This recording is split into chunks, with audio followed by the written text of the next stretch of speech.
Alright guys, so we're going to talk about hand cleans now, or cleans in general.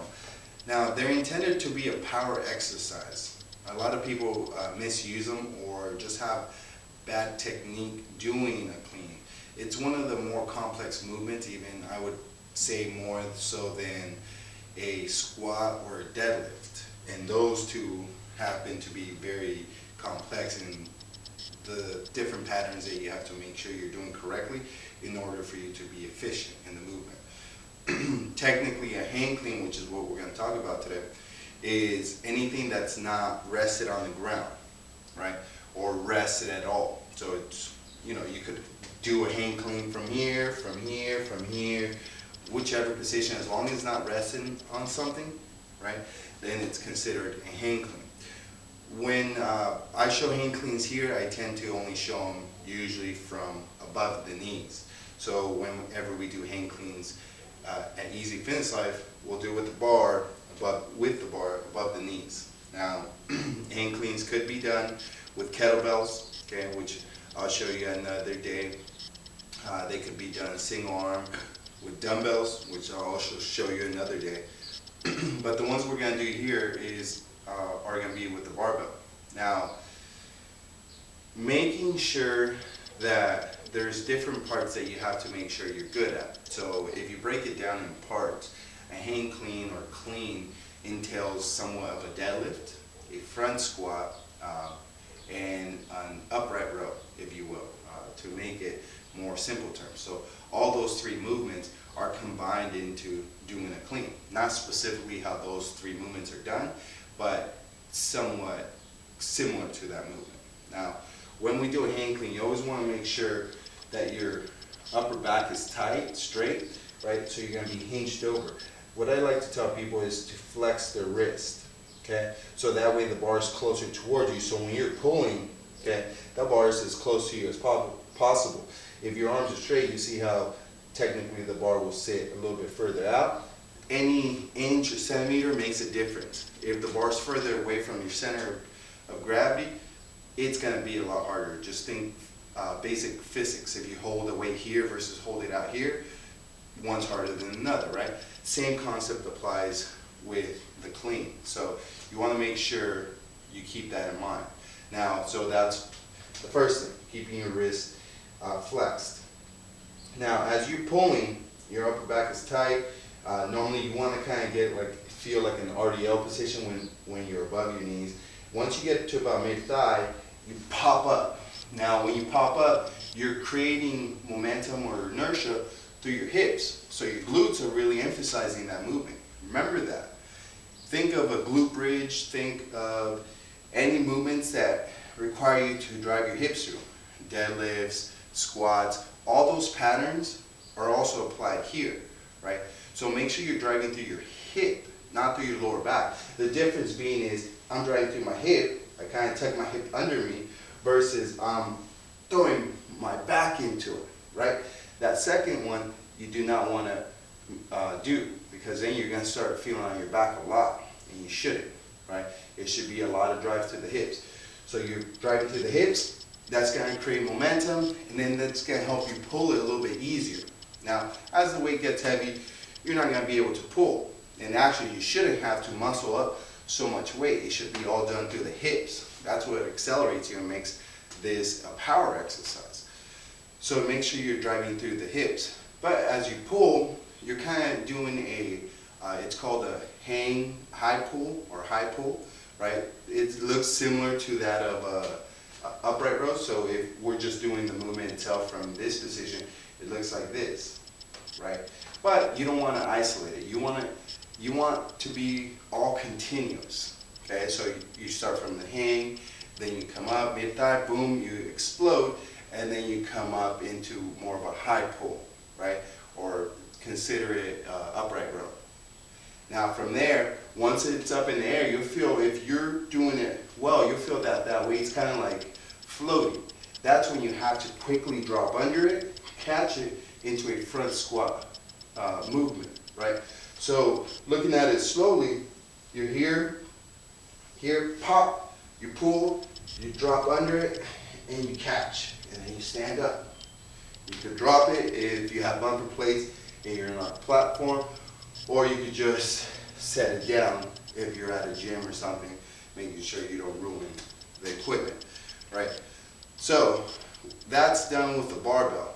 Now, please, if you do not even have somewhat close your mechanics, it don't feel smooth, it feels like you're muscling up a lot with your upper body, you're not feeling it's quick coming up, then I would practice with just the bar itself and record yourself doing the movement, because it is a very complex movement, right? Break it down into parts. So maybe just practice getting up, right? That's just the initial phase.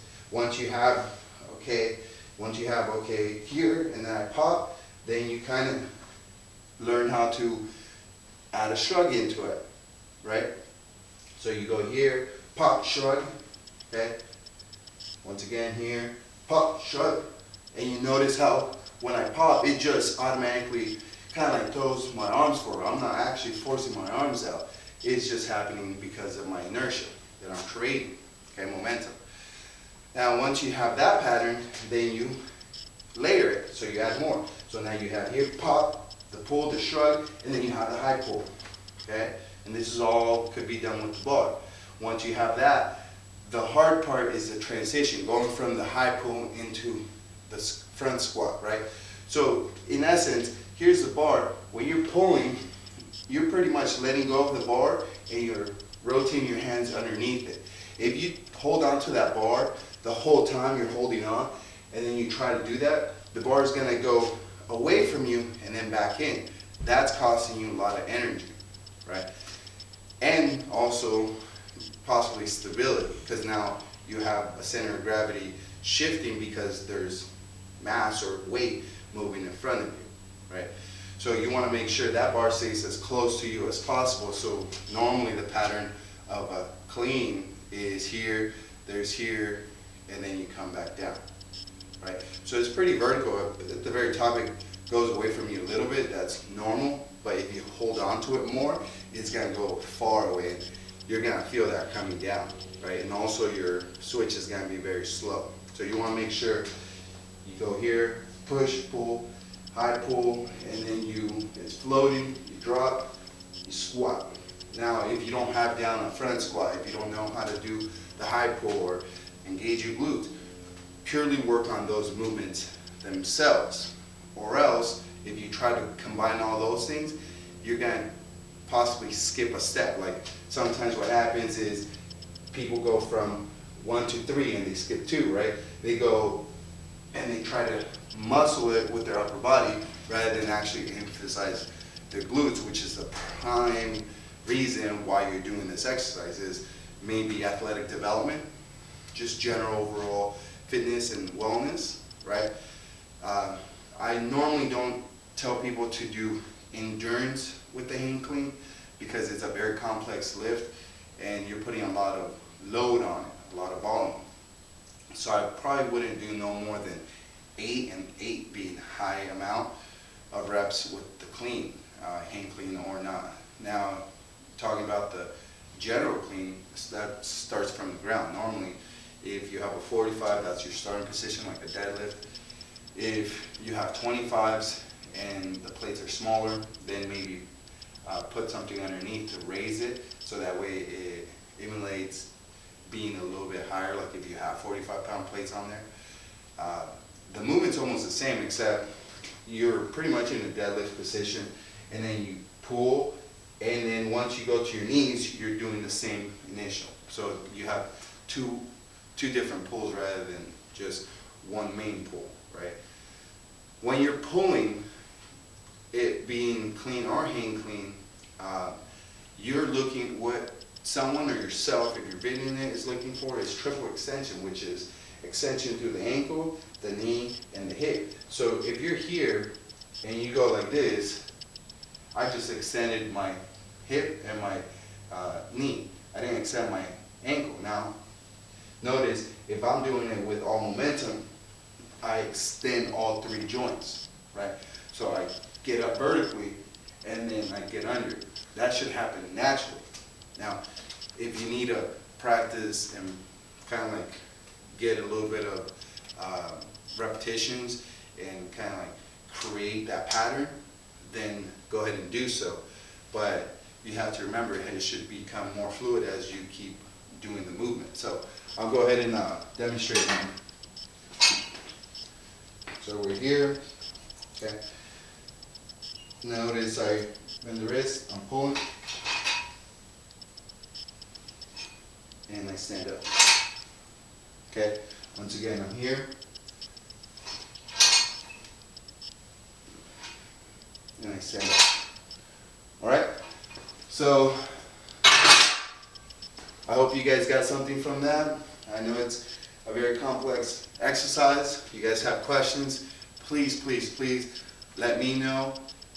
Email me. You can find me at ezfitnesslife.com or email me through ezfitnesslife@gmail.com. You could send me an Instagram message, Facebook, YouTube comment, various ways to reach me. Alright, you guys give that a try. Let me know if you guys have any questions, and take care, guys.